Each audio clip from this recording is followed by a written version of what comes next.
Alors attends. Allez, on y va. On est parti. On a plein de choses super intéressantes à se dire ce soir. Merci beaucoup d'abord d'être venu. Tu veux quelque chose? Ah d'accord, je pensais que c'était Nathanaël qui avait la musique. Bienvenue chez nous, bienvenue dans nos nouveaux locaux donc, qui ont quelques mois. On est avec plein d'autres copains, d'autres entrepreneurs et notamment sous la bienveillance d'une entreprise qui s'appelle Matters. Mais en tout cas pour ce soir, vous êtes vraiment chez nous chez Fairpexion.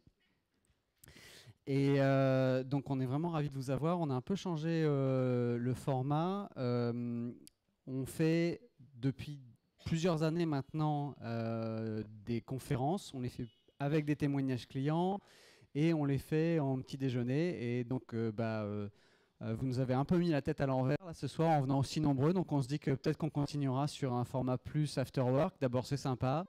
On peut boire un verre ensemble avant, après. Et vous êtes super nombreux, donc ça c'est très agréable.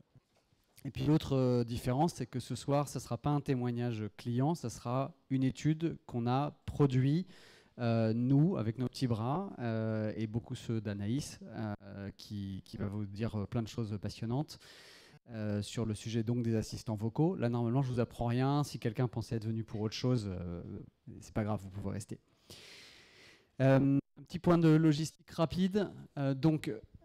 Première chose, peut-être un des éléments les plus importants, c'est que si ça vous plaît ce soir, on va faire quelque chose, on va revenir à un format plus traditionnel, mais qui peut vous intéresser aussi le 10 octobre. Donc, ce sera un témoignage de L'Oréal sur quelque chose qu'on a fait avec eux sur des assistants vocaux. Donc, normalement, vous serez dans la continuité de cette étude avec un cas hyper concret. C'est la première chose. La deuxième, c'est que vous avez le Wi-Fi en bas. Donc, ça peut toujours être utile. Et comme vous ne l'aurez pas sur chacun des slides, il y a aussi des petites étiquettes. Tu m'as coupé? Non? D'accord. Des petites étiquettes bleues qui vous donneront le Wi-Fi et le mot de passe si vous en avez besoin. Moi, je vais faire la page de pub. Ça sera très court. Et puis ensuite, pour que vous sachiez qui on est, parce que je pense qu'il y a une partie d'entre vous qui ne nous connaissent pas. En tout cas, il y a beaucoup de gens que moi, je ne connais pas. Donc, je suspecte que vous et nous, on ne se connaisse pas encore très, très bien. Donc, ça vaut le coup de faire la petite page de pub.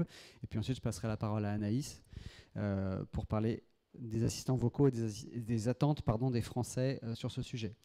Donc déjà, moi, je me présente très brièvement. Je suis Thibaut Génen, je suis président cofondateur de Fairpexion. Et ce qu'on peut peut-être faire, c'est tous les fairpexionnistes, on peut lever la main. Comme ça, voilà, si vous avez des questions un peu plus tard, tout à l'heure, voilà, c'est tous les gens qui lèvent la main. Ils vont lever la main pendant 1h30, alors soyez sympas. Soyez vraiment sympas, allez leur parler un moment. Et qu'est-ce qu'on fait? Donc, Fairpexion, j'ai essayé de résumer ça le plus brièvement possible, que ce soit une page de pub agréable.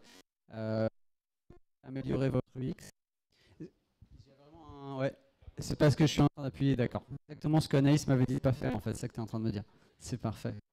Ça devait être hyper désagréable, les personnes me le disent, vous êtes super poli, c'est très gentil de votre part.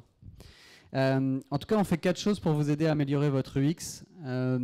On fait des études utilisateurs, c'est-à-dire qu'on vous aide à mieux connaître vos clients, à les écouter en situation ou avant situation. On va le faire à travers différentes méthodes qui vont être des focus group, des entretiens, des sondages et des tests à distance. Souvent, on nous connaît à travers les tests à distance. C'est avec ça qu'on a démarré. Et puis, on a décidé à un moment que c'était important d'avoir du recul et une capacité à vous conseiller sur d'autres méthodologies, d'où les trois autres méthodes et la possibilité de vous aider à construire des dispositifs d'études qui soient multiméthodologie.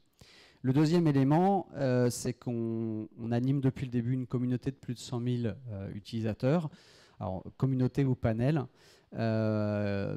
qu'on a qualifiés et qui nous permettent d'accélérer les études et qui nous ont aussi apporté un savoir-faire en matière de recrutement. Ce savoir-faire, on va l'utiliser pour exploiter parfois vos fichiers clients, parce que ça va être plus juste d'utiliser vos fichiers clients que d'utiliser notre panel. Et on va aussi l'utiliser pour travailler avec des partenaires dans plus de 40 pays. La troisième chose qu'on fait, c'est que je vous ai parlé d'accélération. On accélère les terrains avec un S. Je corrigerai la faute d'orthographe tout à l'heure. Comme ça, quand vous enverra les slides, si c'est une question que vous vous posez, il n'y aura pas cette faute d'orthographe là. Et donc, on va accélérer les terrains, les méthodes et l'exploitation des résultats à travers une plateforme. Donc, tout ce qu'on arrive à porter sur notre site applicatif fairpexion.com pour le rendre plus rapide, plus interactif, plus moderne que ce qui se fait traditionnellement dans un institut, bah, c'est ce qu'on va faire. Voilà. Et la dernière chose, c'est que tout ça ne serait rien si on n'avait pas une expertise sur les études et sur l'UX pour mettre tout ça en musique, faire les bons choix, vous conseiller, valider ce qui est une écoute de qualité. Ça reste un métier qui est très jeune, d'écouter ses utilisateurs, et il y a beaucoup de choses qu'on doit calibrer avec vous. Et donc, vous avez notamment dans la salle un certain nombre de Customer Success Managers, donc des gens qui portent cette expertise de consultants pour vous aider à mettre en œuvre des choses que vous nous utilisiez plutôt comme un outil, juste en vous connectant sur la plateforme, ou que vous nous confiez intégralement des études. Voilà, j'irai pas plus loin sur la petite page de pub. Je pense qu'il y a juste une dernière question que vous pouvez vous poser, qui est ok, perfection, j'ai vu de la lumière, je suis rentré, c'est qui ces gens-là? Donc c'est une entreprise qu'on a créée il y a 5 ans, on est 20 aujourd'hui, on travaille pour plus de 200 entreprises. Et sur ce, je vous dirais que un truc très important, je vais le passer puisque j'avais dit que j'irais pas plus loin, mais voilà, vous aurez compris qu'on est très intéressé à la satisfaction de nos clients et qu'on le mesure et que c'est clé pour nous et dans la façon dont on travaille notre relation. Et donc sur ce, je vais vraiment passer la parole à Anaïs. Encore une fois, bienvenue. Ah, punaise. Je vais essayer de bien tenir le micro, pas faire comme Thibaut. Donc déjà, merci à tous d'être ici.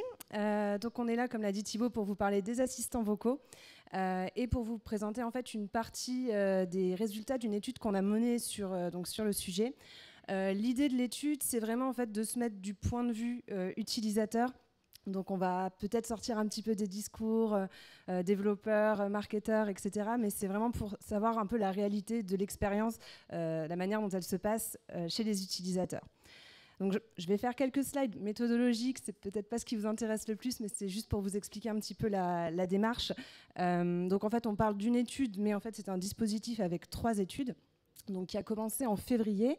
On a mis en place un focus group avec donc 8 utilisateurs d'assistants vocaux. Il y en avait 2 qui étaient utilisateurs d'enceintes, les autres via leur smartphone, sur donc une tranche d'âge de 18 à 31 ans.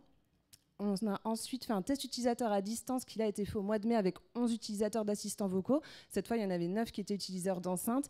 Et la méthodologie nous a permis d'élargir un petit peu la tranche d'âge, donc avec des utilisateurs de 20 à 46 ans.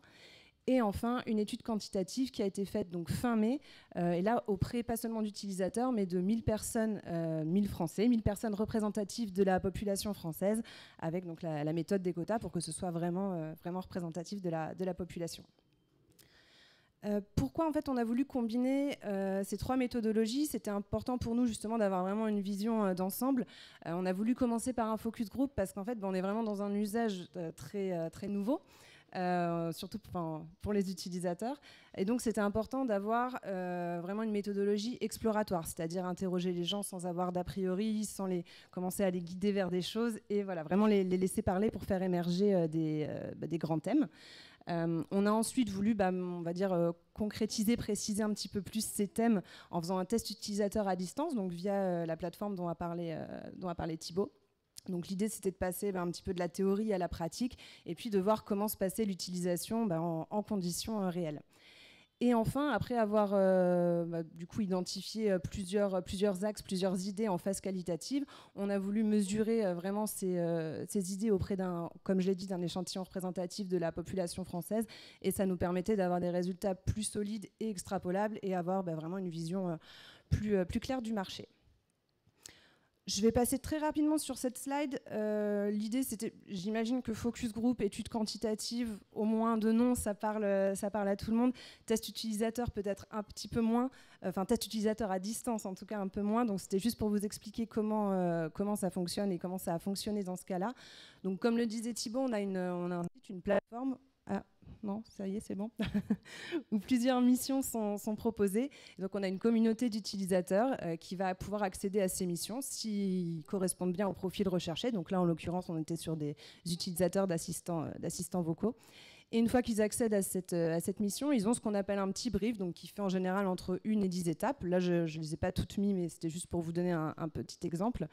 Et pour chaque étape, en fait, ils vont remonter du feedback, donc dire comment ça se passe. Donc, j'ai pas la petite télécommande avec le laser rouge, mais c'est pas grave. Donc, il y aura un titre qui va un peu résumer du coup leur expérience, et ensuite ils vont plus la détailler dans la partie en dessous. Et ce sera toujours accompagné en fait d'un screenshot ou d'une vidéo.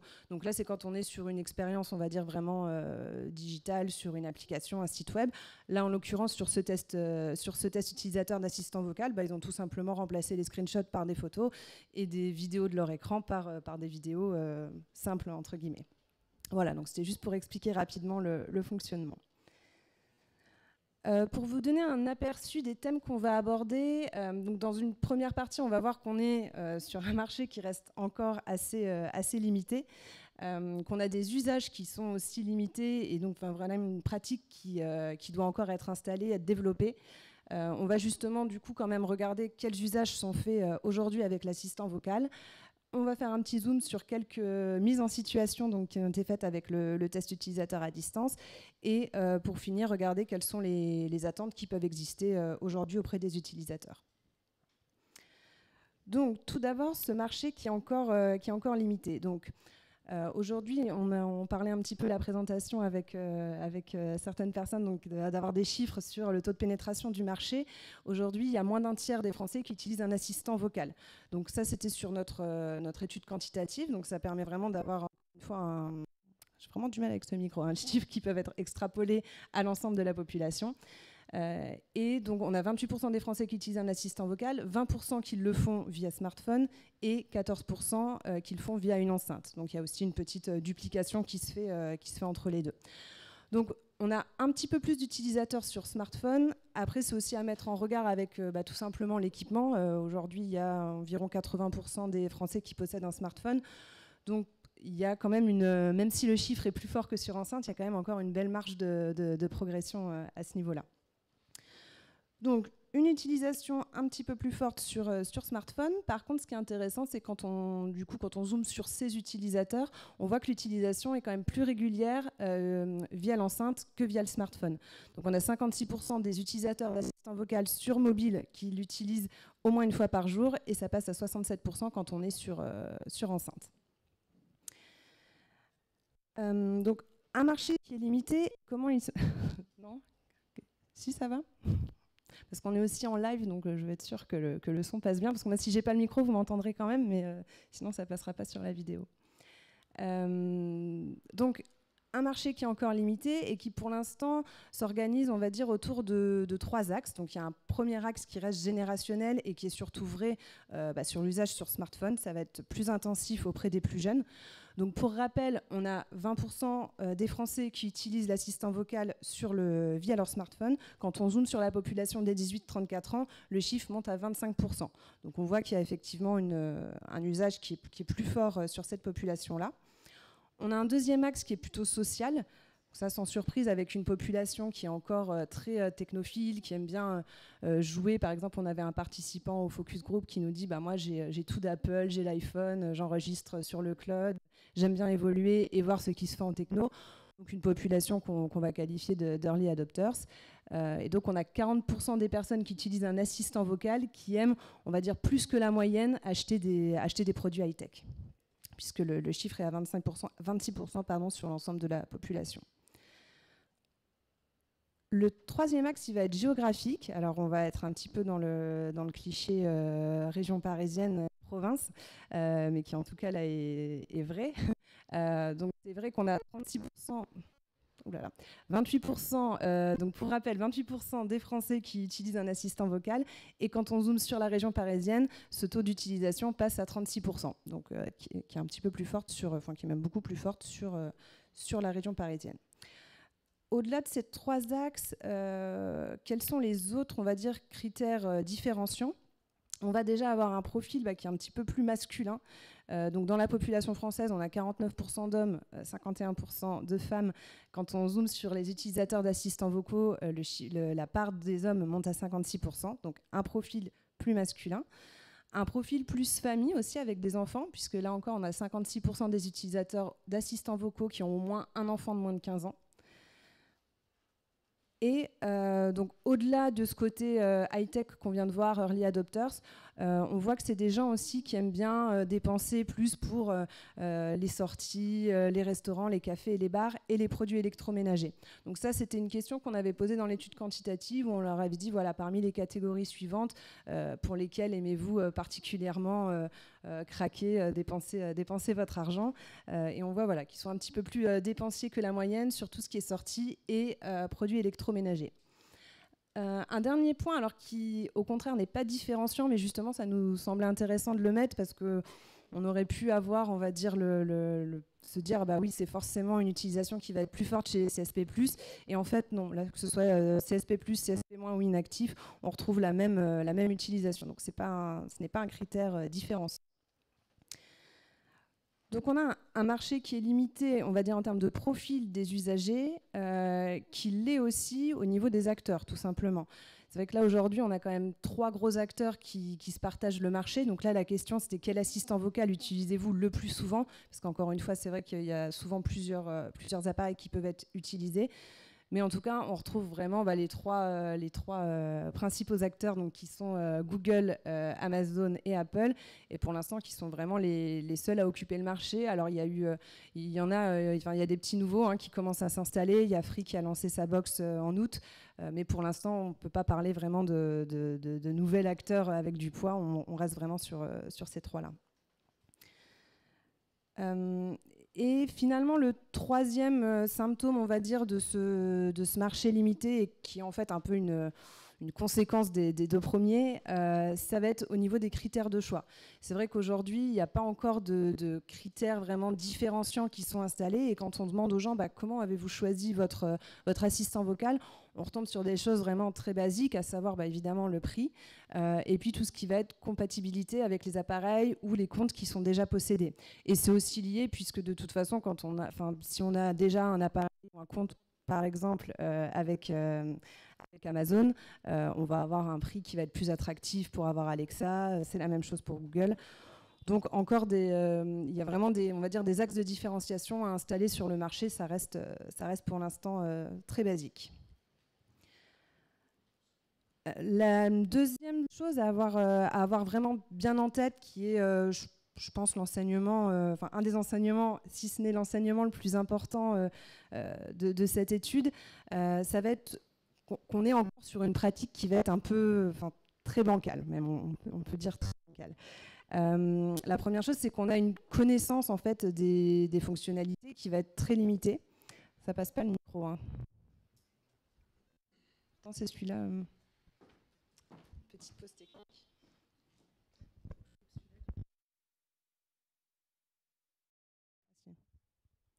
Est-ce que là c'est mieux? Non, pas du tout. Tu crois? Non, ça change rien du tout. Non, je vais reprendre l'autre. Ah si, ça y est. Bon, très bien, parfait. On va essayer avec celui-là, même si je pense que le problème vient plutôt de moi que du micro, mais bon, on va faire semblant. Donc oui, donc il y a une connaissance des fonctionnalités qui est très limitée et qui ne se limite pas en fait aux fonctionnalités. Une des choses qui est vraiment très fortement ressortie, c'est le côté boîte noire que représente l'assistant vocal pour les utilisateurs.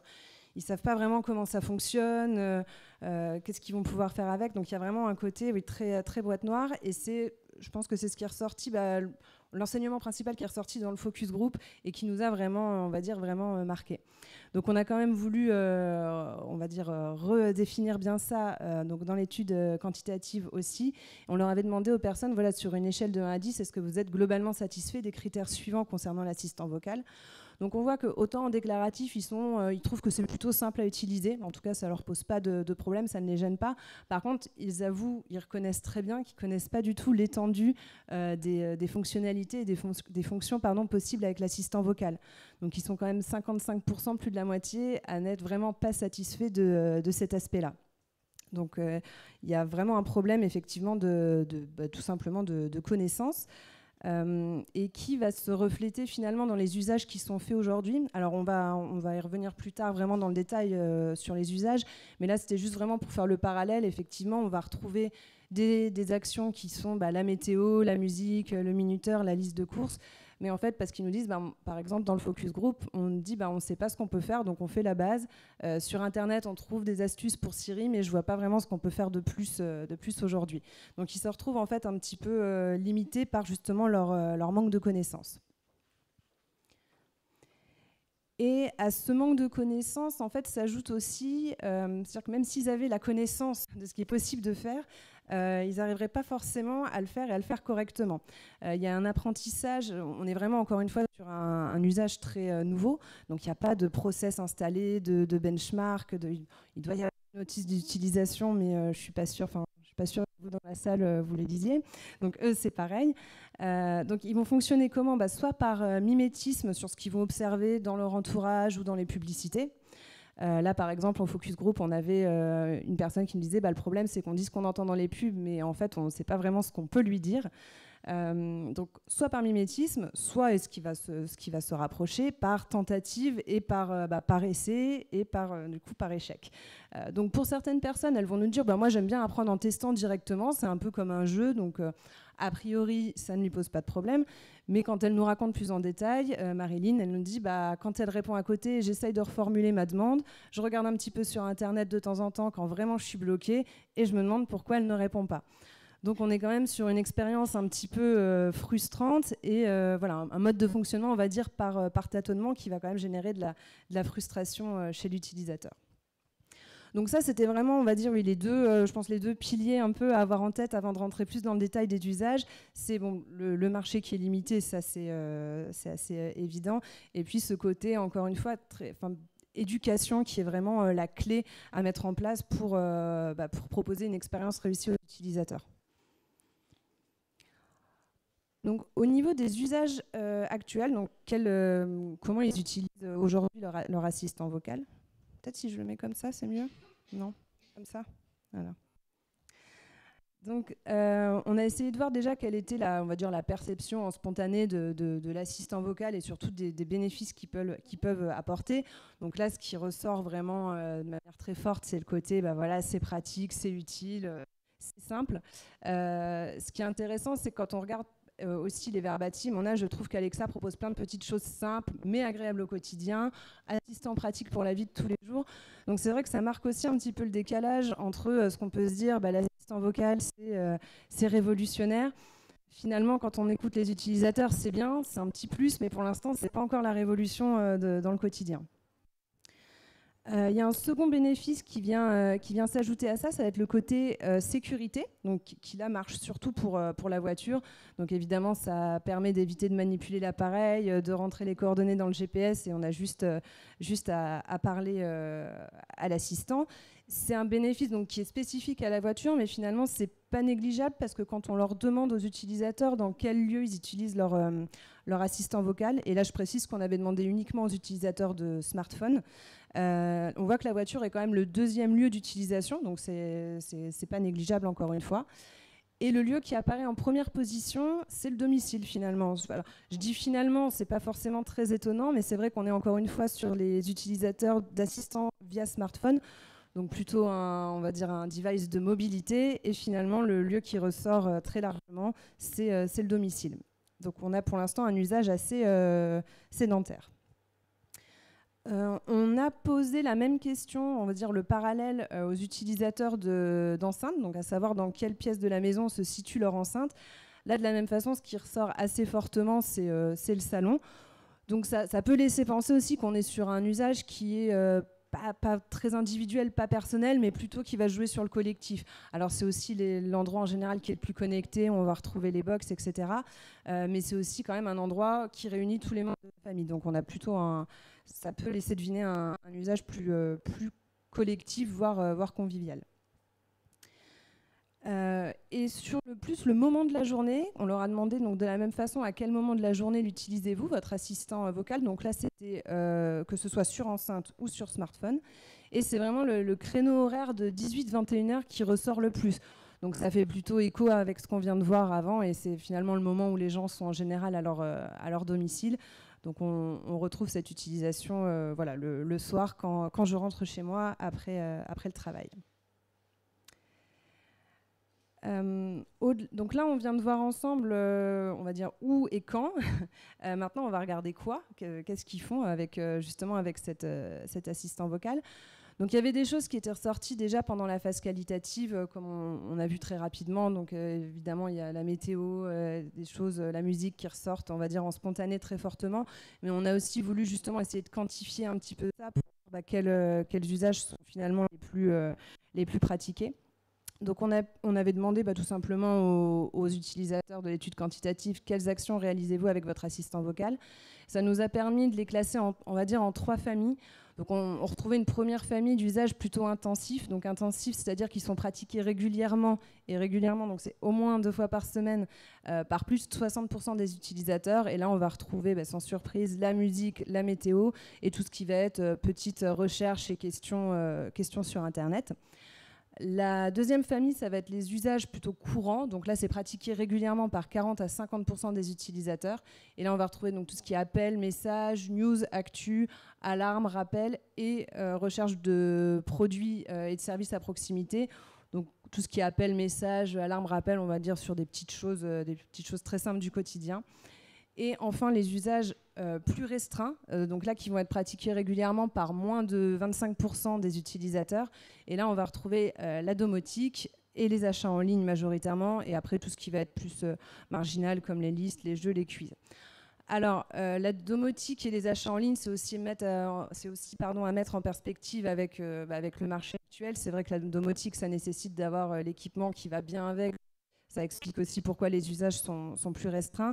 Ce qui est achat en ligne, ça s'explique aussi, encore une fois, par le marché qui existe aujourd'hui en France, où il n'y a pas encore quand même beaucoup de possibilités de plateformes qui proposent de faire des achats via le vocal. Mais en tout cas, même quand c'est possible, il y a par exemple Amazon qui a sorti quelques chiffres en début d'année sur les utilisateurs d'Alexa. Il n'y en a que 2%, donc c'était en 2018, qui ont déjà fait un achat avec le vocal. Donc même s'ils ont la possibilité de le faire, ça va pas être forcément plébiscité pour l'instant. Et au sein de ces 2%, donc qui avaient fait des achats via le vocal, enfin avec Alexa, il y en a 90% qui ne le refont pas. C'est-à-dire ils l'ont fait une fois et ils ne sont pas revenus faire l'expérience. Donc il y a certes, on va dire, un problème d'offre actuellement, mais il y a aussi encore, on va dire, une question d'être à l'aise dans cette action avec le vocal. Donc là, c'est juste quelques verbatims pour illustrer tout ce qu'on vient de voir. Donc voilà, j'utilise mon assistant comme une secrétaire pour me réveiller. J'écoute Spotify, c'est pratique quand j'ai les mains occupées. Je vais regarder la météo, avoir une réponse à une question spécifique. Moi, je vais plutôt programmer une alarme, un minuteur pour la cuisine et encore une fois la musique qui ressort. Donc, après avoir, on va dire, identifié ces 3 familles, on a voulu justement essayer de zoomer un petit peu sur la pratique, sur la mise en situation. Donc on avait identifié plusieurs actions, donc il y en avait 4, qui étaient la météo, la musique, la recherche de produits à proximité et la domotique. Donc on a proposé de faire à nos utilisateurs. Et là on va voir ensemble donc, ce qui s'est passé pour la météo et l'écoute de la musique. Donc pour la météo, donc on voit que c'était un usage qui était très intensif, très facile à faire. Donc là, vraiment sans surprise, tout se passe plutôt bien. On n'a qu'un seul utilisateur sur 11 qui a signalé un problème et de mémoire, c'était plutôt un problème technique. Donc vraiment une demande simple à effectuer. Ils ont tous la bonne formulation. Quel temps fera-t-il demain? Ils sont plutôt satisfaits à chaque fois des réponses. C'est plutôt juste et bien détaillé. Et ils apprécient ce côté aussi géolocalisation qui est plutôt pratique. Donc là, on a un exemple de Thibaut. Alors, je crois qu'il faut que je fasse un petit signe pour que le micro se coupe. Ok Google, quel temps fera-t-il demain? Demain, à Saumur, il fera 18 degrés avec un ciel nuageux. Voilà, donc là, c'était juste pour illustrer, mais encore une fois, on est vraiment sur une mise en situation qui pose pas aucun souci pour les utilisateurs. La deuxième mise en situation, cette fois, c'était sur la musique. Donc encore une fois, un usage qui est très intensif, qui ressort très fortement, mais qui pour le coup pose un petit peu plus de problèmes aux utilisateurs. Donc là, on en a 5 sur 11 qui nous ont signalé des problèmes durant leur expérience. La première, on va dire, barrière, ou en tout cas frustration qui ressort, c'est tout simplement, on va dire, technique. C'est le fait qu'il faut bénéficier d'un compte premium et donc payant pour pouvoir avoir accès à une lecture optimale. Alors, il y a des petites exceptions. Quand on est, par exemple, sur le smartphone, on peut passer par YouTube. Mais globalement, si on est sur enceinte, par exemple, on a la nécessité d'avoir un compte payant si on veut vraiment avoir quelque chose de précis. Donc là, par exemple, on a l'exemple de Corinne.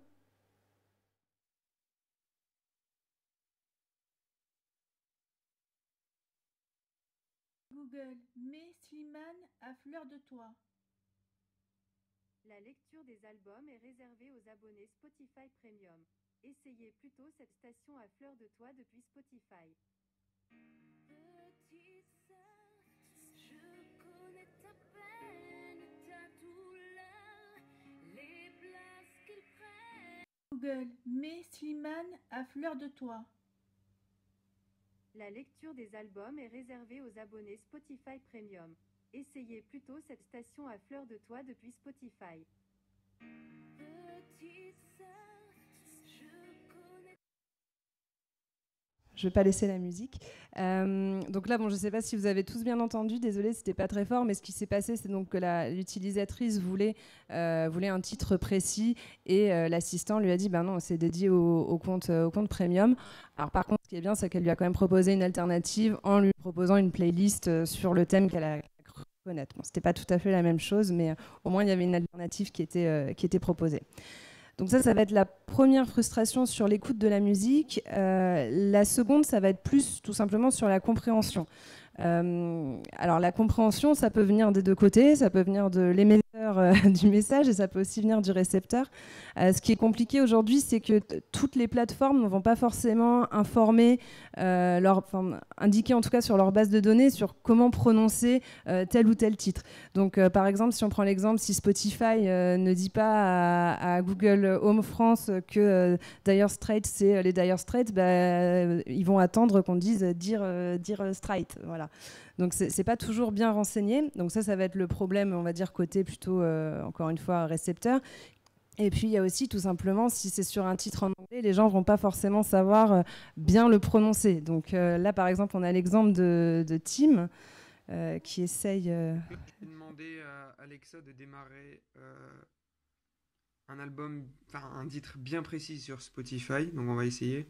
Alexa, démarre Lose Yourself d'Eminem sur Spotify.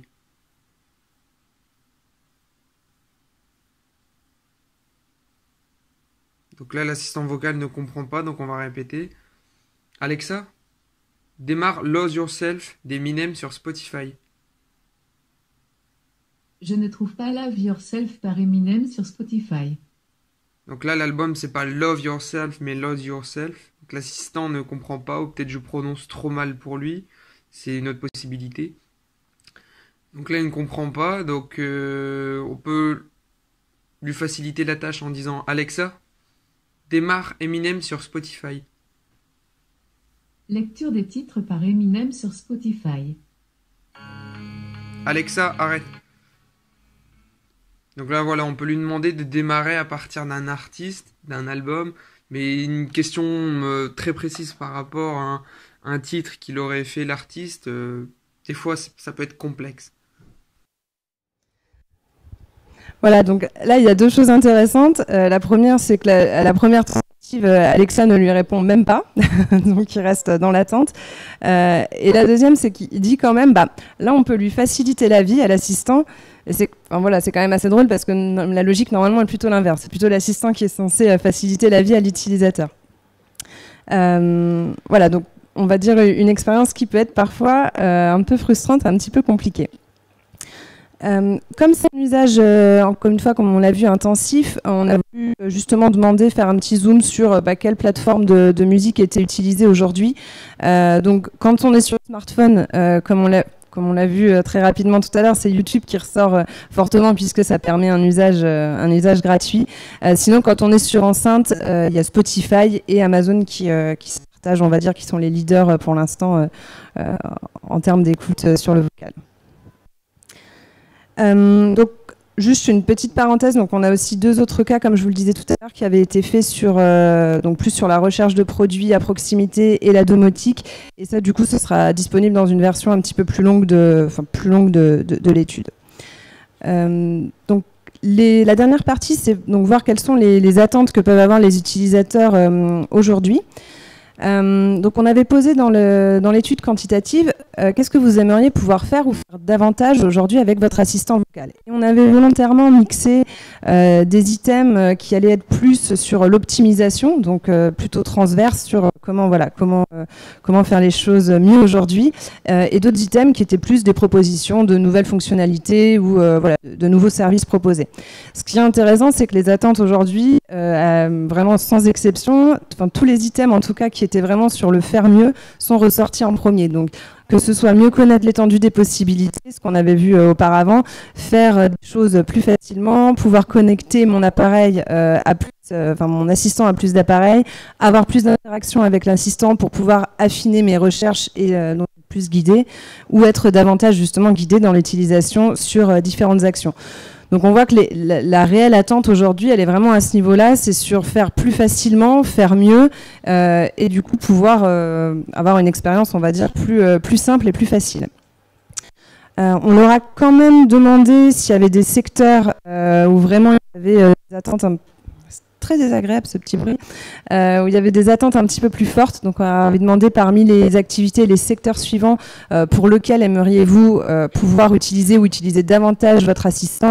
Ce qui ressort en premier, ça va être tout ce qui va être cuisine et courses alimentaires. Donc on rejoint ce bénéfice attendu sur c'est pratique, j'ai les mains occupées et je peux faire d'autres choses en même temps. Et le troisième secteur, c'était sur tout ce qui était donc tourisme, loisirs, organisation de voyage, où là ça va plus répondre aux besoins de simplicité, de rapidité et d'aide à l'organisation. Donc voilà pour les attentes. Donc comme on vient de le voir, on est quand même sur un marché, je vais juste reprendre, qui est assez limité avec des usages compliqués. En revanche, ça ne veut pas dire n'y aller absolument pas, au contraire, mais si vous avez envie de vous lancer, voilà, c'était quelles sont les petites clés qu'on peut retenir de l'étude qu'on vient de voir ensemble. Donc comme on l'a vu, on est sur des usages qui sont encore limités et assez basiques.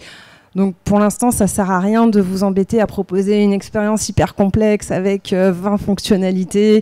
Essayez d'en proposer que quelques-unes, mais qui soient simples et faciles à faire. Il vaut mieux, on va dire, mieux travailler peu de fonctionnalités en prenant bien le temps de les développer, de proposer, on va dire, plein d'interactions avec le vocal pour que l'utilisateur soit bien encadré, plutôt que de développer plein de choses où finalement l'utilisateur va être perdu et il ne va pas vraiment savoir où aller. La deuxième chose, donc c'est ce qu'on a vu, il y a un apprentissage qui est assez compliqué et un usage qui est plutôt complexe. Donc de la même façon, c'est fournir l'expérience la plus simple possible à l'utilisateur. Donc n'hésitez pas à créer vraiment plusieurs étapes dans la communication pour créer des interactions. En fait, plus on va poser de questions à l'utilisateur précise, moins il a de chance, on va dire, de tomber à côté et de trouver les mauvais mots. Donc vraiment, en lui donnant plusieurs étapes, ça va permettre de le guider. N'hésitez pas non plus à donner des exemples, vraiment à nourrir l'expérience d'exemples, encore une fois, pour que l'utilisateur sache comment formuler sa requête. Là, on est sur un autre registre, mais toujours dans cette idée de simplifier l'expérience, essayer de penser à une expérience qui soit le plus ouverte possible. Alors ouverte, ça peut être sur les interactions avec d'autres devices. On sait que les utilisateurs, ils peuvent avoir envie de commencer leur expérience sur du vocal et puis en fait de switcher sur leur tablette par exemple. Donc plus il y a de connexions possibles entre les devices, mieux c'est. Ça peut être avec d'autres acteurs aussi. Si par exemple on a vu que il y avait le secteur de voyage tourisme qui était où il y avait des attentes en tout cas sur ce secteur, on peut imaginer si on réserve des billets d'avion via le vocal et qu'on puisse ensuite switcher sur la réservation de l'hôtel via une autre interface. Essayer de proposer, on va dire, une omnicanalité, une expérience le plus 360 possible. Et enfin, le petit conseil, éviter les anglicismes. Alors des fois on peut pas, mais en tout cas ceux qui ne sont pas nécessaires, éviter les anglicismes. Le troisième point, donc, c'était sur ce côté, encore une fois, qui est très important, on va dire, éducatif entre guillemets, enfin voilà, vraiment donner les clés aux utilisateurs. Et pour cela, n'hésitez pas vraiment à communiquer auprès d'eux pour leur dire les services qui sont disponibles, les fonctionnalités qui sont possibles, voire même, encore une fois, l'existence de l'interface, puisque des fois, tout simplement, ils ne le savent pas. Donc pour communiquer auprès des utilisateurs, ça peut être tout simplement pendant l'expérience, si vous rajoutez une nouvelle fonctionnalité, voilà, ça peut être aussi communiqué à ce moment-là. Ça peut aussi être fait via un autre canal comme les newsletters. Il y a Amazon qui le fait souvent quand ils sortent des nouvelles skills. Ils n'hésitent pas à en informer leurs utilisateurs, donc ça peut être aussi un bon moyen. Et enfin, donc aujourd'hui, les opportunités, on va dire, qui ressortent le plus, donc ça va être, si on reprend les bénéfices attendus, c'était sur tout ce qui va être pratique, sécurité, et on avait pu deviner un peu de convivialité. Sur les secteurs, donc tout ce qui va être alimentaire, grande distrie et tourisme et loisirs. Et de manière transversale, quel que soit le secteur, ils sont aussi en attente de tout ce qui va être expérience personnalisée en fonction de leur goût. Donc si par exemple, il y a eu 3 expériences précédentes où la personne recherchait un resto italien, pourquoi pas lui pousser un restaurant italien ou autre d'ailleurs.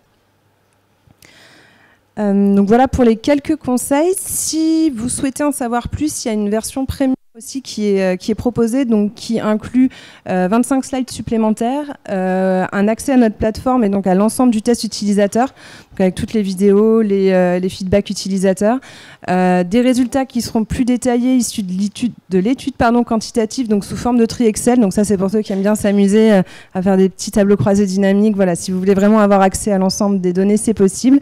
Et on peut aussi venir dans vos locaux pour nos clients qui sont en région parisienne pour vous présenter l'ensemble de l'étude. Et du coup, pour les personnes qui sont présentes ce soir, avec une petite réduction. Voilà.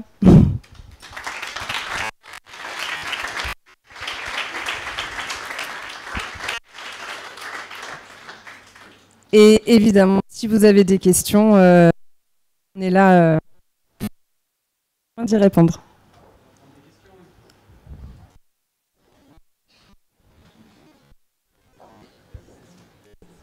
Alors, c'est toi qui fais, madame. Ok.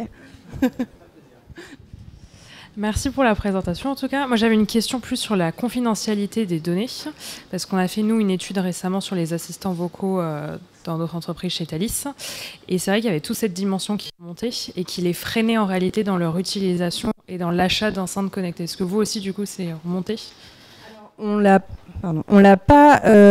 C'est pas l'axe, on va dire, qu'on a le plus creusé. Par contre, c'est vrai que c'était ressorti justement durant le focus group et justement sur toute cette question d'achat, parce que c'est vrai que c'était comme on avait abordé ce thème. Est-ce que vous seriez prêt à faire plus d'achats via le vocal ? Et ça, c'est vrai que oui, c'était des choses qui étaient ressorties, qui nous disaient mais moi déjà, j'ai du mal quand je dois rentrer mon code de carte bleue sur un site internet, donc. Du coup, ils ne sont pas payés aussi. Mais en tout cas, c'était principalement sur cette dimension-là de paiement. Sinon, le reste, ce n'est pas un sujet qu'on a abordé. Oui, moi j'avais une question sur est-ce qu'il y a des marques qui proposent des expériences qui ont été valorisées ou comme étant... il n'y a pas encore la killer app, ça on sait qu'elle n'est pas encore là. Mais est-ce qu'il y a quand même des marques qui font des choses qui ont été remarquées et très utiles pour les clients que vous avez vus ? Alors encore une fois, je regarde Thibaut, en focus group, il n'y a pas grand-chose qui est ressorti spontanément, comme on était là tous les deux. Non, il n'y a pas de... Il parlait vraiment d'usage de manière large, il n'y avait pas effectivement une marque, un service proposé qui vraiment avait un petit effet waouh.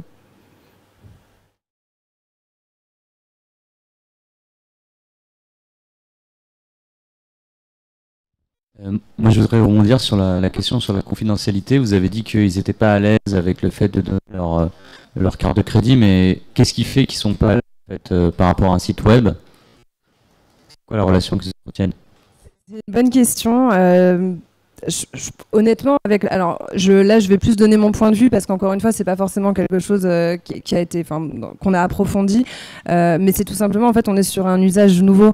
Donc, de la même façon que payer avec son téléphone, il n'y a pas encore tout le monde qui est prêt à le faire. Là, il y a le step un petit peu au-dessus effectivement, ils vont pas dire spontanément non, comme c'est du vocal, c'est plus dangereux. Mais bon, je veux dire, non, je sais pas pourquoi, mais je suis je préfère pas le faire. Donc il n'y a pas d'éléments, on va dire, tangibles qui ressortent, mais ils sont encore trop, on va dire, frileux à ce niveau-là.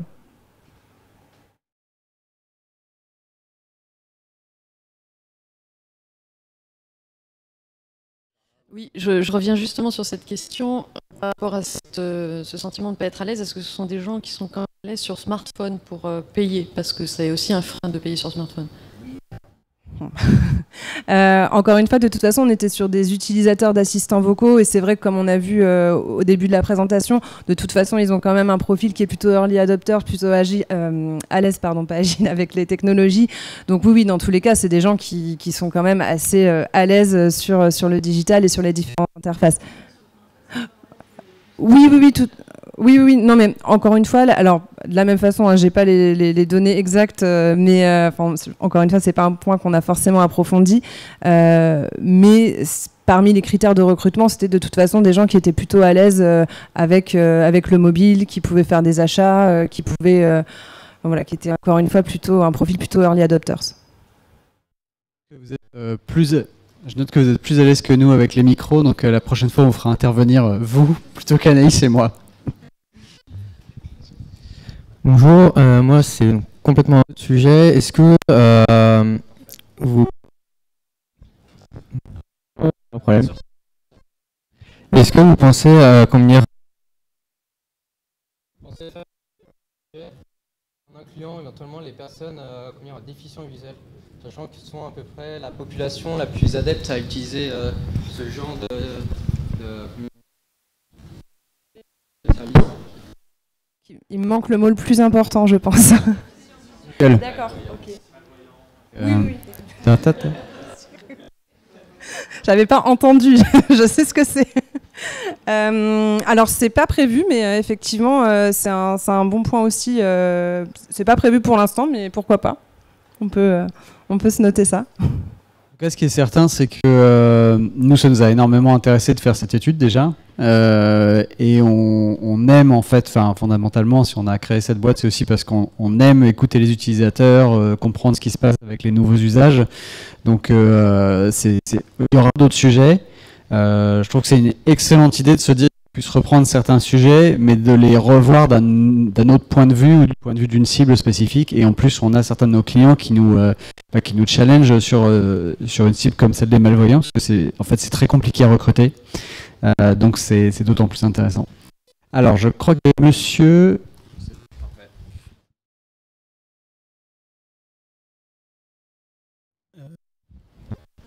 Je sais pas comment ça marche. Bon. En fait, vous avez dit que voilà, les utilisateurs, finalement, là où ils avaient du mal, c'est comment utiliser. Donc, ils n'avaient pas finalement d'exemple concret.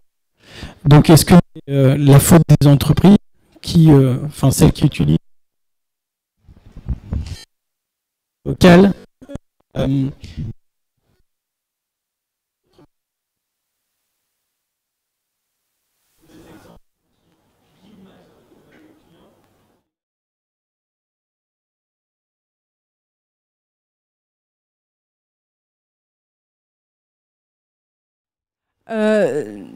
Non, on va pas dire c'est la faute d'eux, mais en tout cas, oui, ce qui est sûr, c'est qu'aujourd'hui, les utilisateurs, ils se retrouvent avec vraiment quelque chose qu'ils connaissent pas, qui est nouveau, et on leur donne pas forcément toutes les clés pour savoir comment bien l'utiliser. Donc, nous, les utilisateurs en soi sont pas bêtes, donc si on leur donne bien toutes les clés pour réussir l'expérience, ils sauront sans problème la faire, mais c'est juste qu'effectivement, ils sont en manque d'exemples et de... voilà, encore une fois, ils se retrouvent avec une petite enceinte et on leur dit, voilà, vas-y, parle à Alexa. Sauf que aujourd'hui, Alexa ou Google ou un autre savent pas encore interagir de manière très fluide. Donc, et on n'apprend pas à l'utilisateur comment optimiser, on va dire, cet échange avec ce qui reste quand même une machine. Je sais pas si ça répond à votre question. Si.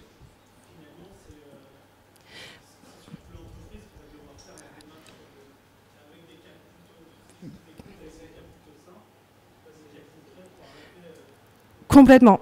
Ah oui, de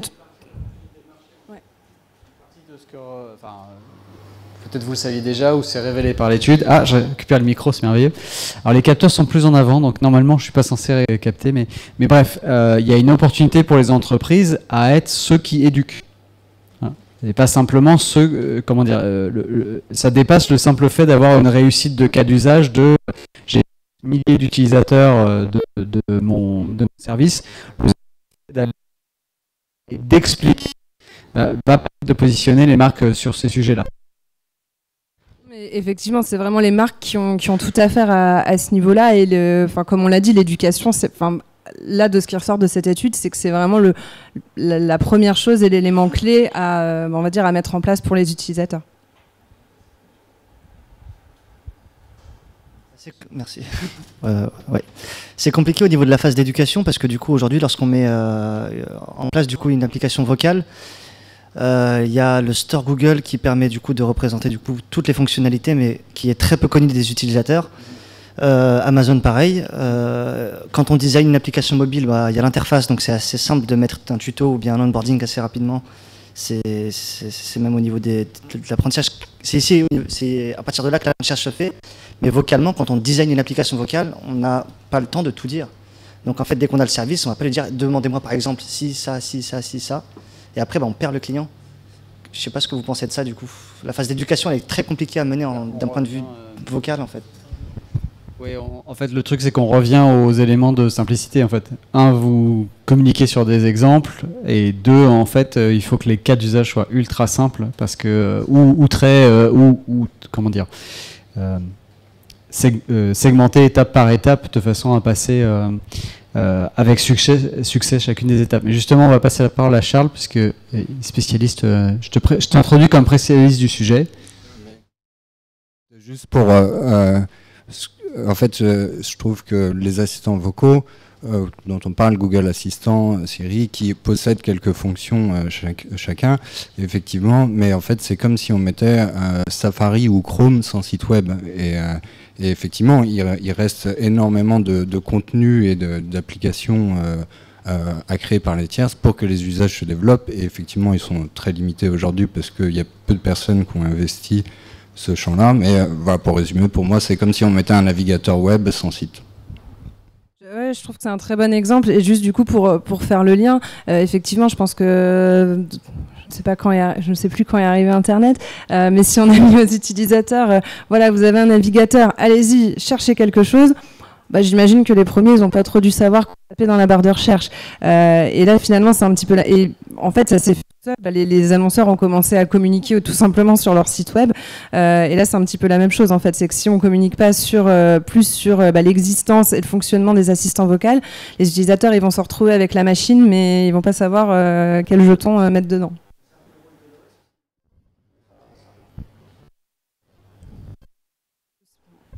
Ça peut aussi être le rôle de l'OS. Sauf qu'après, on voit que pour l'instant, en tout cas, c'est pas optimal de ce côté-là aussi. Donc, vous, c'est aussi la réussite de votre projet qui est en jeu. Donc, je pense que si vous comptez que sur l'OS, il va falloir aussi, je pense, mettre vous de votre côté quelques aides.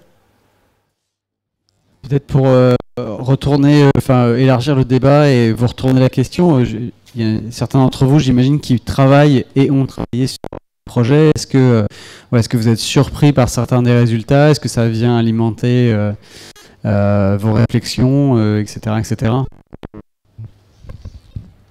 Non, évidemment, il y a des choses qui sont. Moi, je m'interroge sur plusieurs axes. Je trouve qu'il y a une différence entre le search vocal et l'assistant vocal.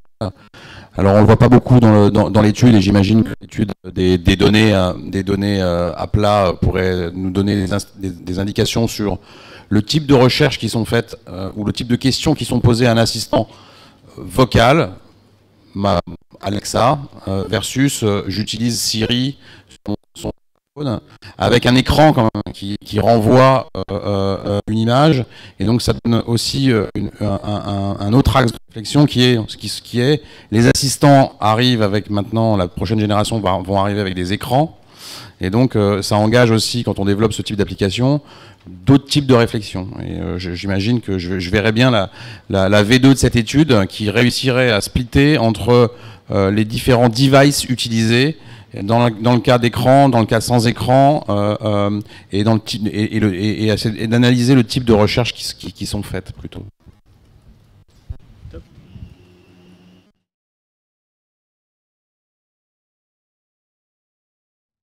Moi, j'ai travaillé pour un autre marché. J'ai travaillé pour un marché en Allemagne et je suis un petit peu étonnée pour certaines applications que vous avez sur le marché français.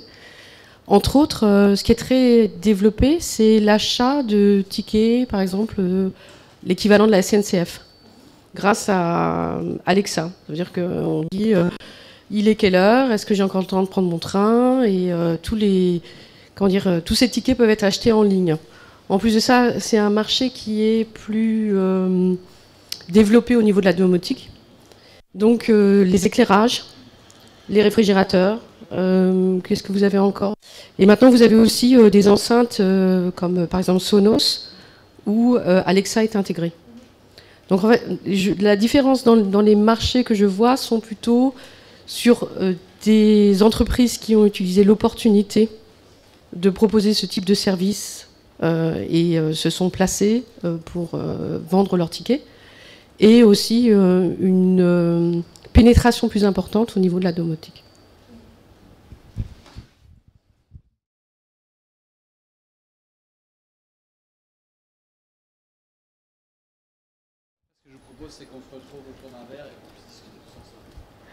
Bonjour, merci pour la restitution. Je voulais rebondir sur la dernière question.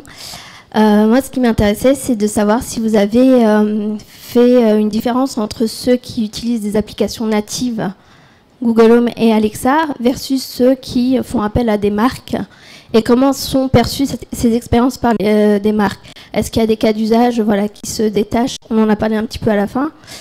Et comment sont perçues les marques? Est-ce que les utilisateurs sont reconnaissants que la marque fait un pas dans l'innovation, et même si ça ne fonctionne pas bien, c'est quand même bien perçu? Est-ce que vous avez eu des enseignements La question de monsieur tout à l'heure, non, effectivement, en termes de marque, il y a rien qui ressort, enfin, en tout cas qui est ressorti de manière spontanée.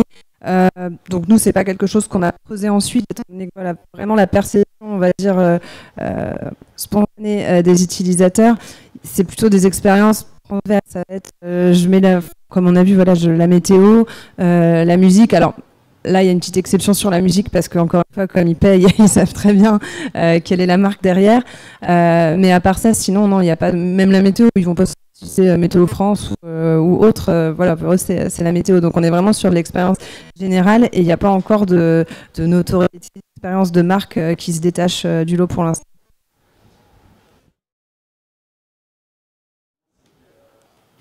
Le 10 octobre. Café L'Oréal. Effectivement, il y avait très peu d'expériences de marque qui ressortent et qui sont sorties. Je tiens juste à préciser, parce que c'est sorti hier, il y a Tic Tac qui a fait une expérience de marque et qui a annoncé 250 000 utilisateurs. Donc voilà, c'est assez notable quand même.